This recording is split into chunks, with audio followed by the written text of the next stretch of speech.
All right, good evening, everyone, and welcome to a conversation with Kelly Mustian. I am Stephanie with Hoopla, and I am so pleased that you could join us for this evening's spotlight presentation.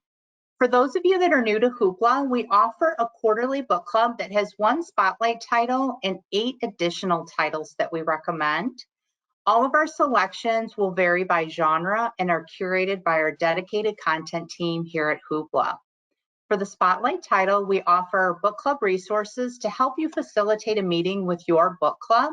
So be sure to visit theclub.hoopladigital.com to check out all of those resources and to see what books we're featuring every quarter.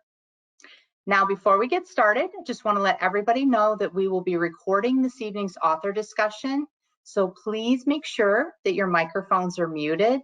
And should you have any questions for our guests, you can put them in the question box and that will be monitored. So we will do our best to make sure we get those questions answered for you. Now let's get to the good part. The book nerd in me is so excited to welcome this evening's authors, as I am a fan of both of them. Leading the discussion this evening is USA Today, an international best-selling author of the book, The Marsh King's Daughter, which I highly recommend. And be sure to check out her latest thriller, The Wicked Sister. Please welcome Karen Dionne. Silent applause. Yes. And our feature guest is the author of the USA Today and SIBA best-selling novel, The Girls in the Stilt House.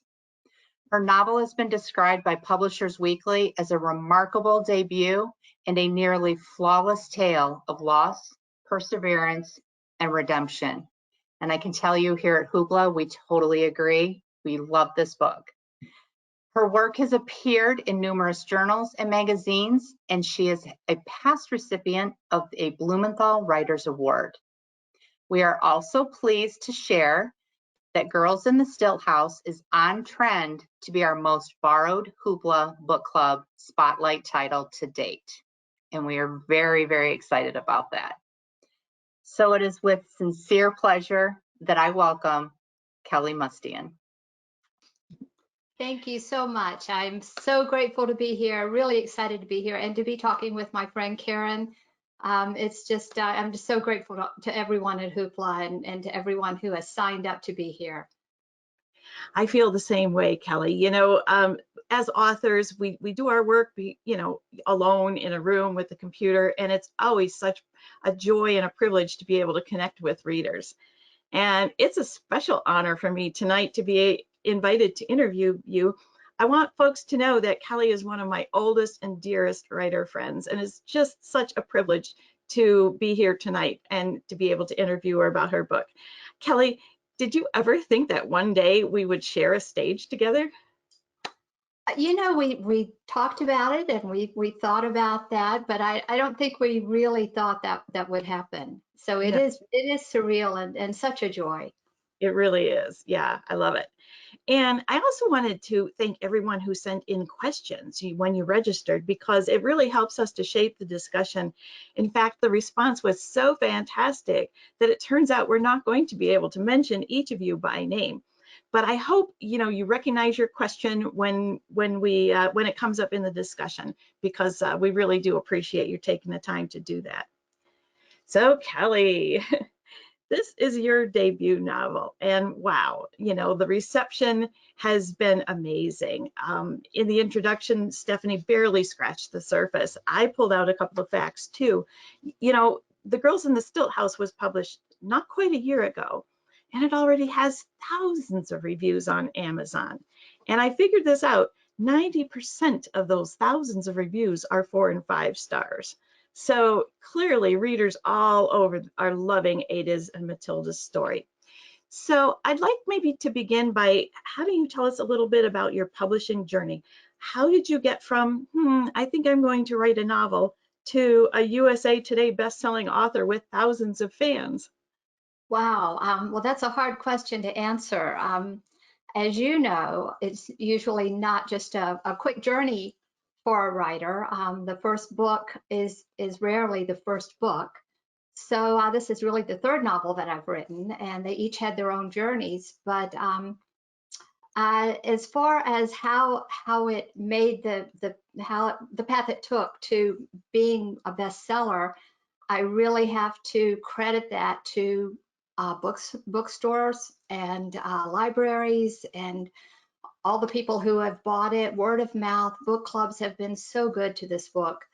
It's what makes one book work and another one don't, and another one not. It's kind of a mystery to me, but once it was out there, it just really took off. And it's a collaborative effort, of course, between writer and editor and the marketing department and agent. All of those people have so much to do with it, but by far, it's just the readers telling other people about the book. Yeah, I couldn't agree more. And, you know, I have found that in my own personal experience too. You can't make people like a book. There just has to be something in the story that resonates with them. And, you know, they tell their friends and, you know, you've got to read this book, and that's how it works. And it really does feel a little bit like magic, doesn't it? Does. So let's talk a little bit about The Girls in the Stilt House. I think we can assume that everybody knows what it's about because this is a book club and everyone's read it, right? So we'll just dive in and talk about the book itself from maybe a craft perspective. I'm always fascinated why writers choose to tell a particular story. So what was it about this novel that appealed to you? How did you get the idea? Why this book?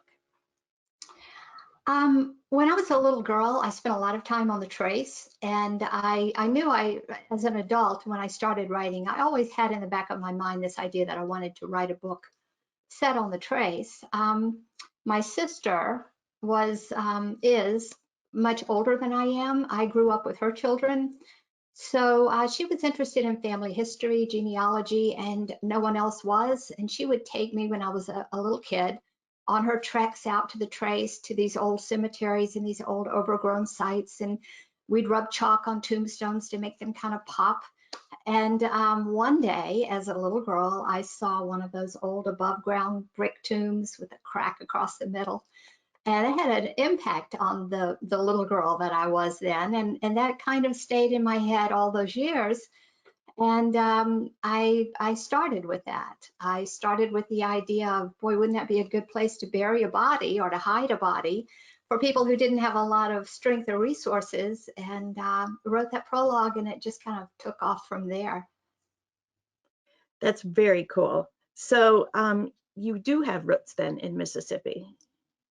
Oh, sure. I grew up there. I left there at 19, but my coming of age was in Mississippi. So and during some really turbulent times of the civil rights movement. So I really understand that landscape. Not the 20s, of course, but Mississippi moves slowly and changes slowly. So and the stories that I heard as a child from the elderly people in my family were within the setting, the period of this book.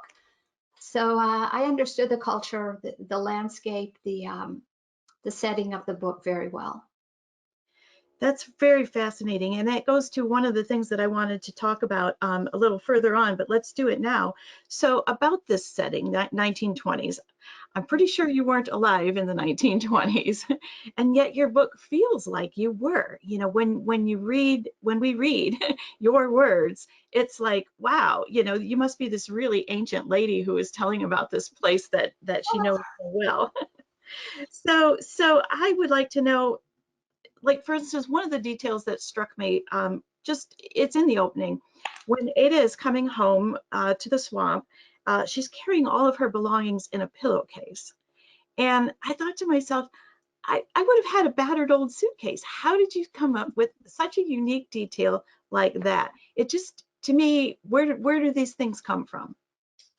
Well, as far as the pillowcase, of course, Ada is living in a swamp in a stilt house, very sparse resources for her, and everybody has a pillowcase, and not everybody has a suitcase. Mhm. But details like that, like I said, I came along very late in my parents' family, and the same thing happened with my grandmother, who came along the last of a long string of kids. So when my grandmother, who lived to be 95, was telling stories about her childhood, we were way, way back, and I really soaked all of that up.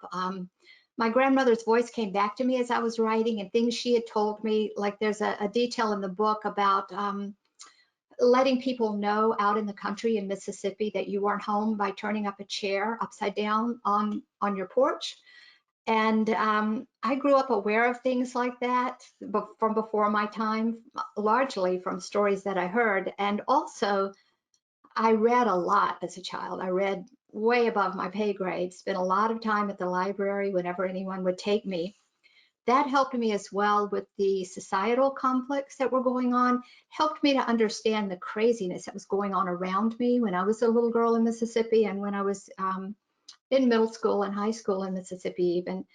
I always mention a couple of books that I read when I was really young. I read Solomon Northup's 12 Years a Slave, which led me to a lot of other Black narratives that pieced together, made a lot of sense to me and pieced together a lot of gaps in my understanding as a kid. And then that led me to books like Anne Moody's Coming of Age in Mississippi, which is the book I most recommend to people if they want to understand what Mississippi was like in those early days. She was about in the, she was a little bit later on during the time of Medgar Evers and Martin Luther King's early work. But it's a fascinating book. So I read a whole lot of things like that. I read the old classic Southern Gothic novels like work by Carson McCullers and Robert Penn Warren, people like that. Which gave me more of an understanding, a feeling of atmosphere of the time period that Ada and Matilda were from. So I just feel very comfortable in that era. I feel much more comfortable in the 20s and 30s than I would during World War II for some reason. I guess those are the stories I heard as a kid. That's a fascinating explanation, and it makes so much sense. Now I understand how you could pull up these details because, you know, there's two kinds of writing detail into your books, you know, and sometimes you can tell that the author hasn't had personal experience with the book, you know, that they got their details off the internet. And, you know, things like the chair upside down that you mentioned and the pillow that I talked about earlier, I don't think you would ever find those if you were searching on the era, you know, just to do an internet search. So yeah, that's fantastic. But like with the time period, were there particular challenges writing in this decade? There were challenges, some of which you heard about a lot, as we were both writing our books. You were writing Marsh King's Daughter while I was writing Stilt House. There were a lot of challenges. I am a stickler for detail and getting things right. So, you know, I did a lot of research about obscure things, hard to find things like what carnival rides would have been in a traveling carnival in the 1920s. And things like that. I did a whole lot of research just to make sure the little daily details that I didn't know about were right. And then also because there were Black characters in my novel, as you well know, I was really concerned about getting that right, about doing that right. And yeah, so a lot of reading, a lot of listening, a lot of falling back on what I knew to be true about that era in that period. But I would say just having concern about not causing any harm was probably my biggest struggle as I was writing because I cared so much about that. I do remember that. And, you know, I was always appreciative of how sensitive you were to your future readers, you know, even as you were writing a book. So that was very nice, very cool. So let's talk a little bit more about the setting. You said I grew up on the trace. What is the trace? For those of us who don't. That is hard to describe. It's kind of to explain. It's kind of like the word aloha. You know, what does that mean? The trace is geographically, it was in the past kind of, it wasn't one road. It was kind of a loosely connected, little disjointed group of old dirt roads that was used by the Chickasaw and the Choctaw. It connected the Chickasaw Nation and the Choctaw Nation in the South.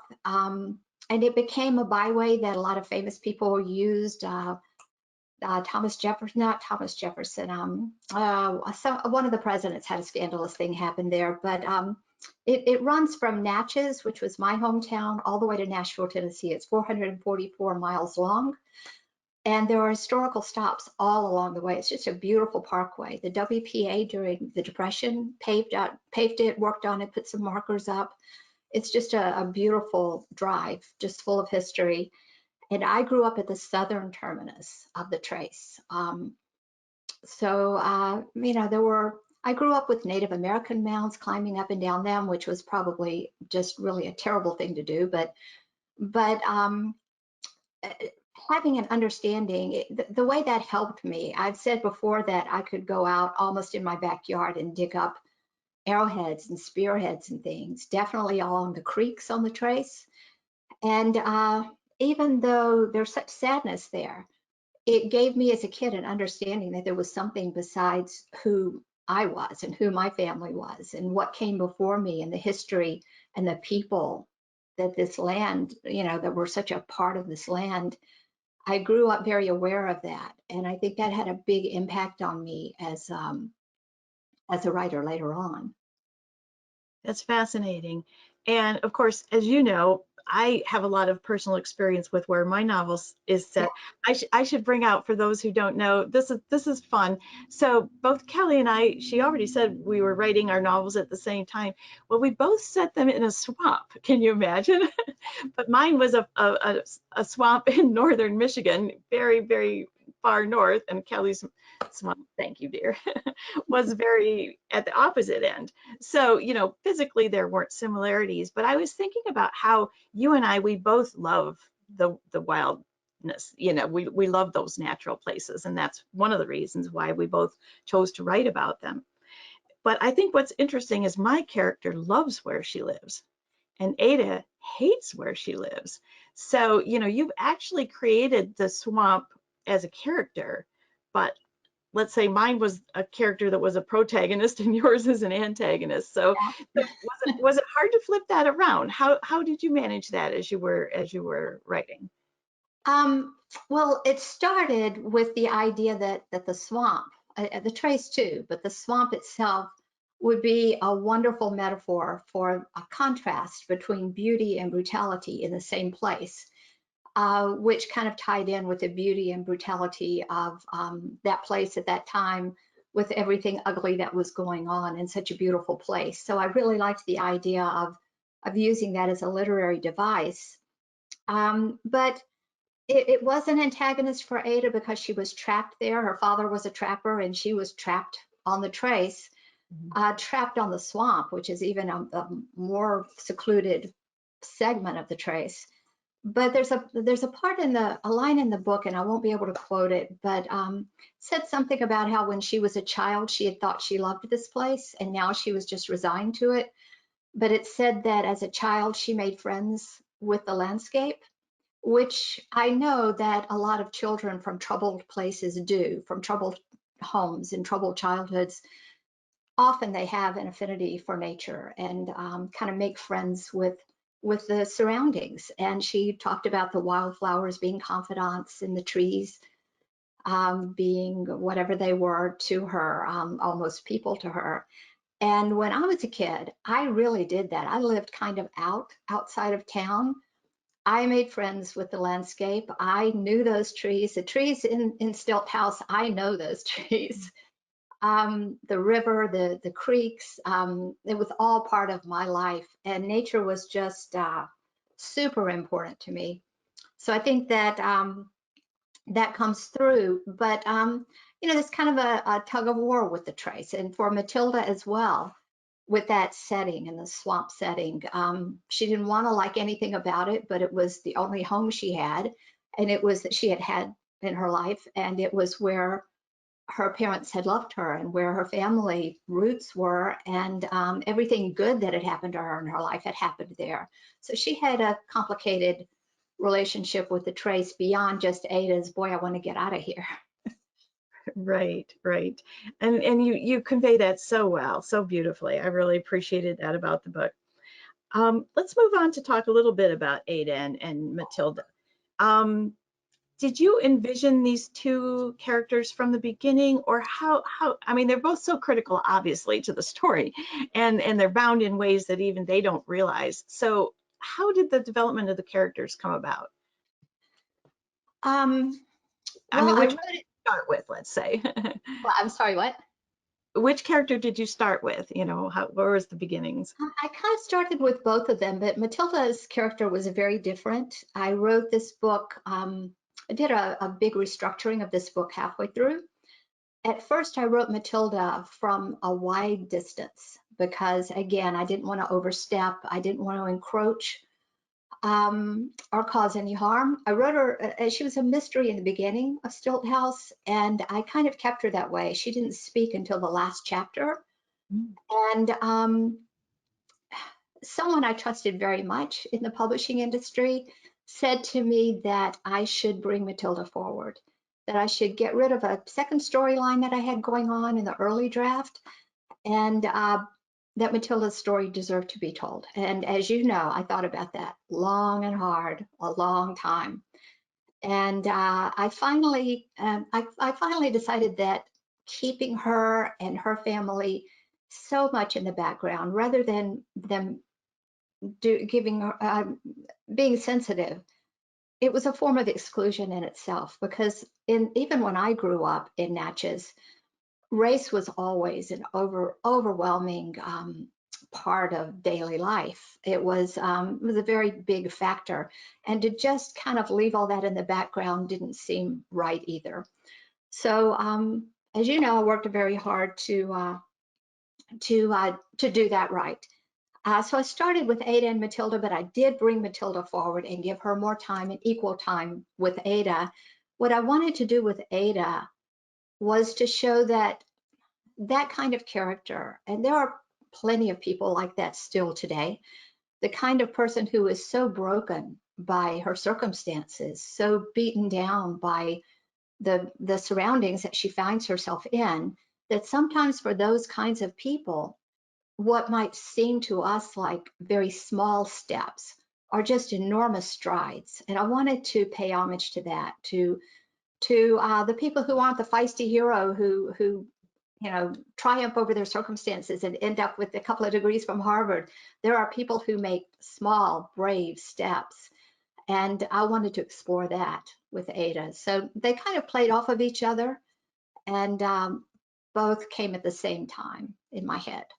Yeah, that's so interesting. And of course, the way the novel is now, it's hard to imagine it any other way. So I do find it very interesting to hear, you know, what early drafts and stages and the changes that you make. And it seems to me you were pretty brave too to embark on that area of writing. And authors are, you know, we're outside our comfort zones many times. Hopefully readers can't tell on the page, but you know, sometimes we're writing scenes and we have no idea if it's going to work out. Yeah, yeah, Yeah. So let's talk about Virgil. Like, yeah. okay, I I know you're a nice person, and I'm sure anybody who has met you says, "Oh, that seems like a nice person." But Virgil is brutal. He's despicable. How did you come up with a character like that? Okay, well, we'll talk about the character in your novel, who's pretty darn brutal too. But so I know you know how you go about this. But Virgil, yeah, I had to have an antagonist. I had a couple of them in the book, a couple of really vile people. And Virgil is not based on anyone. I don't know anyone like Virgil, but this is what I did know. I understood how to write Virgil because of some people that I've observed in life. His motivation. When you're a writer, you tend to watch people and listen, and I did that all of my life.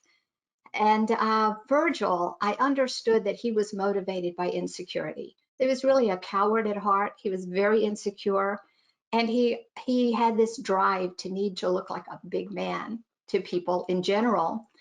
And I know that sometimes people like that get that sense of being big and powerful with their own family because it's the easiest way. And so I made him a trapper, so that would kind of add to his villainy and kind of underscore the theme of being trapped. Yeah, so Virgil is kind of a composite of motivations and things that make people tick that I've observed. That's really interesting, you know, because you're not talking about his actions, but what drives him to do those choices and do those things. So yeah, that's really fascinating. And you know, again, as we're talking, I just keep thinking of all the similarities between our two novels that we were working on at the same time. Because yes, in The Marsh King's Daughter, Helena's father is brutal. He's a trapper. It's so funny because we were not collaborating on I hadn't novels. thought about that, but he did trap Yeah, for survival. Yeah. yeah. So, you know, part of it, of course, is the settings, you know, living off the land, living out in the swamp, you know, there are going to be similarities. Yeah. And in The Girls in the Stilt House, can you tell us a little bit about Ada's mother? Because, you know, she's just a little shadow. We hardly know anything about her. Yeah. That would be Sylvie, and which a name that I took from a childhood book that I really loved, a character that I really loved. Yeah, she came just to kind of really, I think her main purpose in the book was to show this side of Virgil, and you know what the history with Virgil was. Also, just from a writing standpoint, I needed for Ada to be completely alone and to have nowhere to turn. So, you know, having a mother, having been, you know, well, I don't want to give away too many spoilers, but having a mother who isn't alive, um, you know, helped with that. And I wanted to kind of show that Ada started out on that same path of her mother with just no options, no choices, and no power at all in her own mind, and to rise above that and to be able to. And again, that's where small steps being enormous strides comes in. I wanted to show how she was able to find some power that her mother hadn't. That definitely comes through, you know, because for the little bit that we do hear about her mother, I know for myself, I was thinking, oh, that's what she had to look forward to. You know, that was her future. And so, you know, as you say, you know, her challenge, if you want to call it that, was to not be her mother, not repeat what happened to her mother. So, Although yeah, she did try, and Ada learned in the book that her mother did try to make an escape and get her out of it. Not really an escape like in your book where they're kidnapped and trapped. It's just she felt that in the 20s, as a woman in her circumstances, she was afraid she had no way to survive on her own. But she did try, and she did make an effort, and she had a plan that was kind of halted by Virgil, but you know, she had her ideas about what she was going to do. yeah, it's so fascinating, you know, when you write a book and all these pieces come together. Um, I think some of the questions that we got in advance of this discussion had to do with your writing process. And so maybe we could move on to that just briefly. For instance, do you outline? Did you know how the book was going to end at the beginning? I generally start almost completely blind. I am not an outliner. That does not work for me. I've been trying to become an outliner so I can write more quickly, and that has just been not the right path for me. I started with these two characters. I started with the idea of the tomb with the crack across the middle.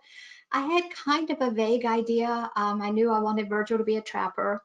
I had just a very vague idea of where I wanted to end up, which changed a lot as I went along. But that whole middle part was just blank in my head. And you know from writing, and I know you have a different process than I do, which is really fascinating, by the way. But as you start, as you write a chapter, new ideas come to you that you hadn't thought of before.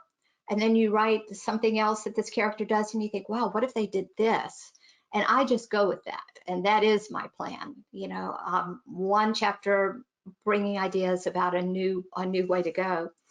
I tried I've been trying one of your processes of kind of writing the draft and then just in a shorter word count and then expanding it out. I tend to do the opposite and write way too many words, way more than I need, and then cut to try to get to the kernel of beauty there. but I'm really interested in the way you do this expanding thing, and I want to kind of master that. I'm hoping. That's so funny, Kelly, because I'm in the middle of doing that now, and I'm like, I wish I had a big bunch of words and all I had to do was cut them out. So yeah, That's funny. it is funny. I don't think there's any one way, obviously, which is one of the reasons people are interested in how you do this. And so, do you end up then having to discard a lot of material? Yes, and it's all material that needs to go. I get attached to, people talk about, writers talk about getting attached to characters and not wanting, or to not wanting to get rid of them, or to a timeline of events, to a plot point or a thread. For me, it's all about the sentences. Really, honestly, if I'm truthful, all I really care about is pretty sentences. I just love beautiful, melodic sentences, and I get attached to those, and I don't want to cut them. And whatever storyline they're supporting stays in way too long because I love those sentences so much. So yeah, there's a whole lot that needs to be cut out, and I get down to the wire, and I got to turn this thing in, and that's what I did with Stilt House. I had about 20,000 words too much, and I was determined to send it off to my agent that week from a writing residency, and I just slashed ruthlessly and without any regard for anything. If there was a storyline that wasn't working, no matter how great the scene was or the language was, I just cut it, and I hit that send button before I left that last day, and it was the best thing for the book that ever happened. That's really interesting. I'm assuming though you don't just delete those, you stick them in another folder somewhere, Oh, in case, right? I keep them, yeah. Would any of that material then perhaps become an auxiliary short story or something like that? It's all cannibalized at some point. Everything I've ever written has been cannibalized at some point. Most of it. Honestly, part of the new book that I'm working on, a little bit, just the premise, the basic two-line premise of that storyline that I cut out to bring Matilda forward, the idea of that appears in the new book. So, but none of the writing, but at least the idea survived. Yeah. And do you have any little writer quirks, like you put this particular thing in every one of your books, maybe a word? My husband and I used to do furniture reupholstery before I became an author, and in every one of my books there's a chair or a couch that needs to be reupholstered, that sort of thing. I did not know that. Yeah. I did not know that. And Well, it's a fun thing for the author, right? right, and you know how I'm going to answer this question. I know you know this. We actually met just forever ago through a online writers organization, and then you founded Backspace, which at first was like 15 people in a little dark room stumbling around trying to figure out what to do, but then became this big mega writing resource with conferences in New York, and suddenly all the top agents and editors are calling you and saying, can I please be a part of the next conference? It was astounding. But back then, when it was in the early days, when it was a private group, there's kind of an inside story I won't go into, but there was some heated discussion over the word verdant. Or verdant, depending on who you are and how you say it. And there was one of the original members who really hated that word. And through all of our banter about that, we decided that we would always put that word in whatever it was we were writing at the time, which works really well for me when writing in a rural, bucolic setting. It's easy to slip in, but I still do that. I did that in the last two novels I wrote that didn't quite make it, and I do that in fiction whenever I can. So it's in there. It's in Stilt House, and that's why that's there. I think that's the only thing I do like that. That's so fun. And I think at the time I was writing a book that was set in Antarctica, so it was a little more of a challenge for me to use the word verdant. But yeah, and that kind of touches on something else. community and the support. Do you have like a critique partner, or do you write in solitude, or how do you go about that? That's changed over the years. The writing community is everything. I have a trusted group of wonderful, well-known, very successful writers. We have this little society that we kind of, people that we trust, that we know we can talk about anything with. And yeah, they kind of enfolded me into their little group when STILT House first was about to be released, and that has been everything. And even before then, through Backspace, your group, I've always had, I don't know how, I used to ask myself, how do I know all these famous writers? And I think it started with Backspace, and then that group we were in before, and people who are really well-known best-selling authors now who were just getting their first agent and just sending their first book out. And you form a bond in those early days, I think much more than once, you're out there and you're known. As you're coming up, you just form lifetime friendships. And I know a lot of writers from those days are lifetime friends. They are.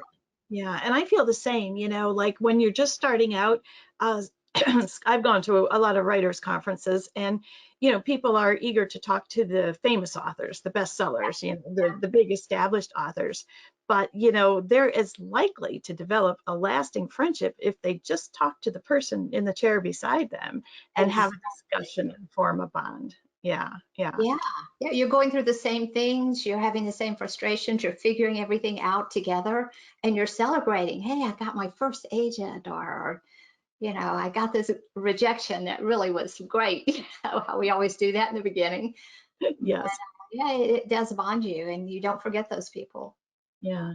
So a few key pieces of advice for writers. What do you like to put forth?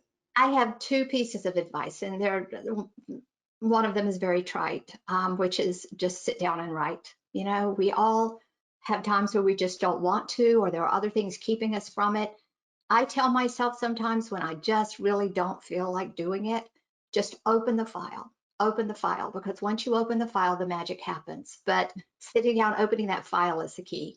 But above everything else, my advice is always to read. I've taken classes in writing, I've gone to workshops and things like that. But by far and away more important than that is to read the kind of work that you want to do.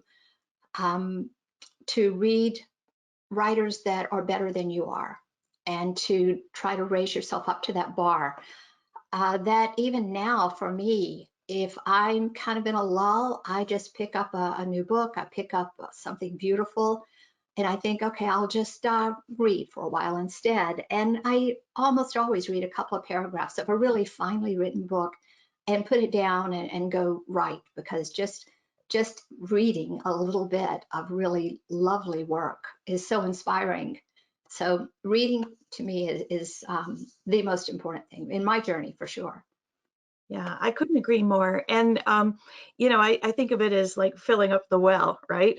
Because when you're writing, you're just drawing on what is coming from you. But if you read, you're taking in someone else's words and, storytelling. And yeah, it does. It makes us better writers. I completely agree. Yeah. And you hinted that there's another book. Can you tell us anything about it? What's in the works? When we might see it? Sure. There is another book coming. I'm working on it now. I'll just say it's basically about two sisters who are adults who learned when they were children that they are not biologically related. They found something that let them know that. They promised to never tell anybody what they knew. And now that they're adults, the older sister, things have happened, and the older sister decides to dig into that secret past of her younger sister and to see if she can find out where she came from and what the circumstances, the mysterious circumstances about that were.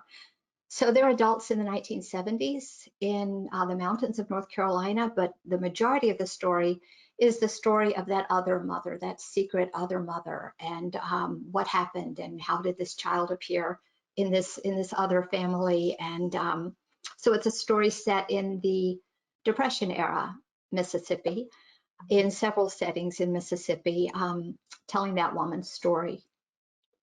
Oh, it sounds wonderful. I was wondering if you would return to Mississippi, and some of the people who sent in questions were as well.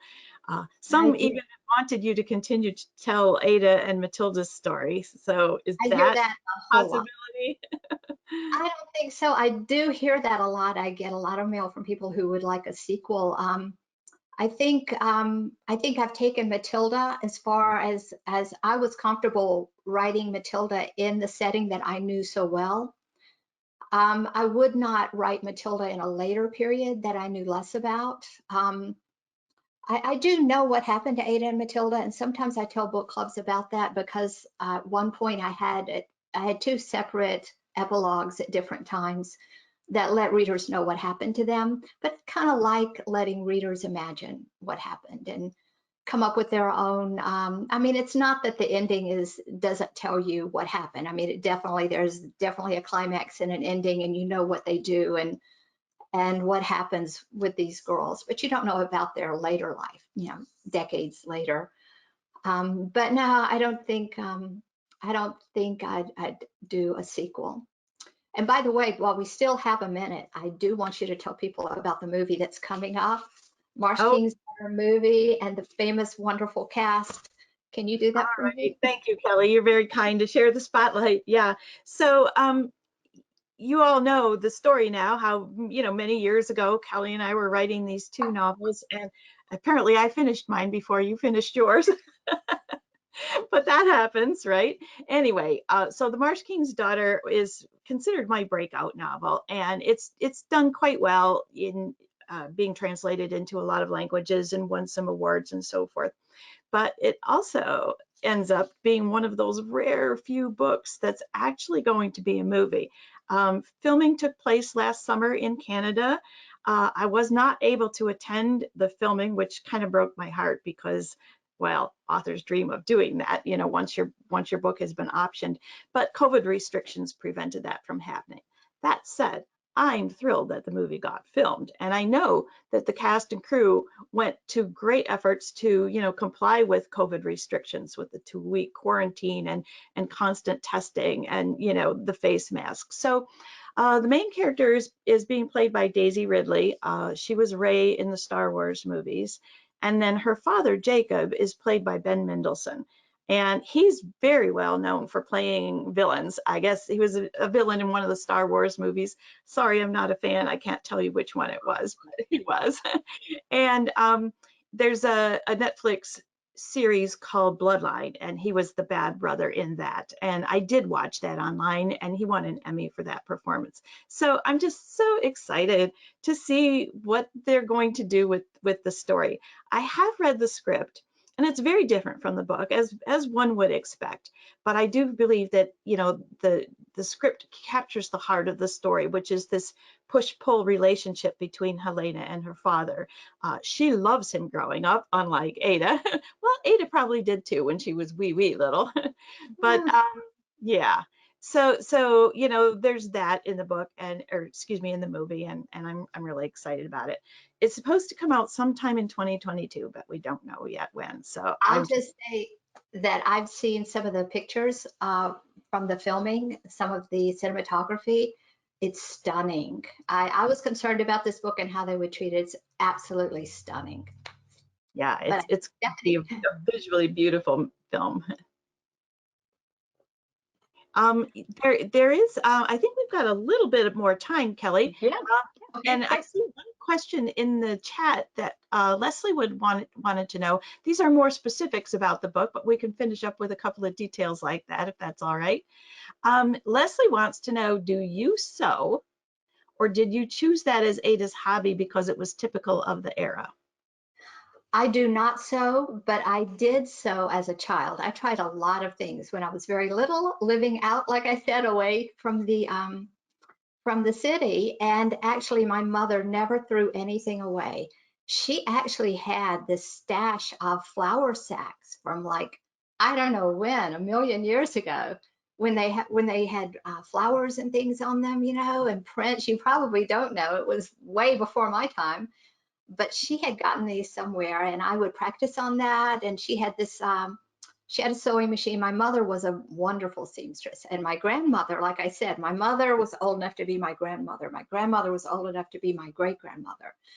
And my grandmother did something called knife pleats, and she would measure pleats in a dress with a butter knife, and they could make anything. They were amazing. But yeah, I made a couple of things when I was a kid, and yeah, that was the end of that. I ripped out seams more than I ever sewed them. I do knit though. That's fun. Yes, our characters can do things that we cannot. That's for sure. Yeah. And then one other question I thought was interesting. Catherine, when she registered, she's interested, sorry, in discussing if you would talk a little bit more about a Black girl's education in the 1920s. How educated would she have been? Do you have a sense of that? Yes, on the Trace, which was much more remote then than it is now. It's still somewhat remote. It was very remote then. Just a few farms, you know, widely scattered farms. There would have been then, you know, a local school with, like there was for Matilda, for the people in the area. Somebody would run it. Somebody would volunteer to teach. That would probably be what would have happened on the Trace in the 20s. You know, they would have old books, they would have used books, they would have whatever they could scrape together. And you know, society wasn't as concerned about educating Black people as they were white people, and they really didn't think about the Black kids out, you know, in the super rural. This is beyond rural, you know. So like you saw in Stilt House, Black families made sure that there was a school for their kids, and you know, such as it was. So yeah, that's my take on that, and you know, that would be different from other parts of the South and other areas that weren't so remote. But yeah, kind of the same with churches. You know, they would have had their churches that they made sure happened. Yeah, a lot of factors go into, you know, that geographic and societal and so forth. Yeah. And then maybe this could be the last question. I don't see any others in chat that I've missed. You said earlier that Mississippi changes slowly. So Yeah. do people still live in stilt houses? Oh my gosh. Oh, I'm so glad that was the question rather than what I thought was going to come, because I don't, you know, I haven't been to, I've visited Mississippi a couple of times since I left, well, several times since I left, but I would not set a book in the present day in Mississippi because I would feel like I didn't have the authority that I do with the past. But stilt houses, the swamp in Stilt House is totally fictional. It is loosely based on a swamp that is about an hour and a half, 2 hours from where I grew up. There's a very marshy, swampy area of the Trace, and there's a bald cypress swamp milepost and a stop where you can actually walk through a swamp on a board bridge. So, you know, I was familiar with that swamp. I doubt that there was ever a stilt house on one of those remote swamps on that part of the Trace. It's not a common thing. There are stilt houses. There were stilt houses then on bayous and swamps in other parts of the state, and particularly in Louisiana on the bayous. There probably still are some. I've seen pictures of them. But yeah, I didn't base that stilt house. Virgil was hiding out everybody who was out there in those stilt houses, living so close to the swamp, on the swamp, that they had to have a stilt house. They were all there hiding from something, and wanted to be deep enough that nobody would find them. So that's where that came from. That's fascinating. Yeah, that's great. Stephanie, if you want to add a few words. Yeah, absolutely. I want to, this was such an enjoyable and engaging discussion about the girls in the Stilt House. And I know here at Hoopla, our team reading the book, and we just, we enjoyed the topics and the discussion that you could have around this book. And but I think having tonight's event was so important because you brought the characters alive. Like they're more, you know, they're more alive for us, and they're more engaging, and we feel a little bit more connected to them than we did just reading it. So thank you so much for that, and thank you for joining us. And do either of you ladies have any final words before we head out for tonight? Well, I just want to thank Hoopla for choosing Stilt House as a spotlight novel. I was just really surprised by that, and so grateful. Grateful too to all the libraries who have been promoting this event and who have taken Stilt House to heart, all the booksellers that have taken Stilt House to heart, and everyone who has shown up tonight, and everyone who will see this later. Just all my gratitude for reading the book and taking it, embracing it so much as everyone has. And I would just like to echo what Kelly said. You know, we feel such gratitude to our readers, you know, because you take time out of your day, you've chosen to read our book, and, you know, we hope you have an enjoyable experience. And so, yeah, thank you for being readers and spreading the word about Kelly's marvelous book, because it deserves all the praise it gets. Yeah, thank you so much. I mean, just us at the Hoopla, I know I speak for the rest of our book club team when I say it's such a privilege to be able to read so many wonderful books and be able to choose these novels and just build the assets and the resources, and then get to meet you as authors. I mean, I'm a huge book lover, and it's a dream come true. So thank you both. I hope everyone enjoyed tonight's conversation with Kelly and Karen. I would too like to thank all of our libraries who continue to support Hoopla and all of our events, all of the patrons who support their local libraries, and thank you to all of you, all the attendees tonight, this evening. We hope you enjoyed the event. We hope you enjoyed the book, and that you keep checking in with us, see what our new books are going to be. A big thank you to Karen Dionne for facilitating tonight's discussion, and a big thank you to Kelly Mustian for writing this amazing novel and joining us to discuss it. As a reminder, we were recording tonight, so it will be available on Hoopla Digital on our YouTube page.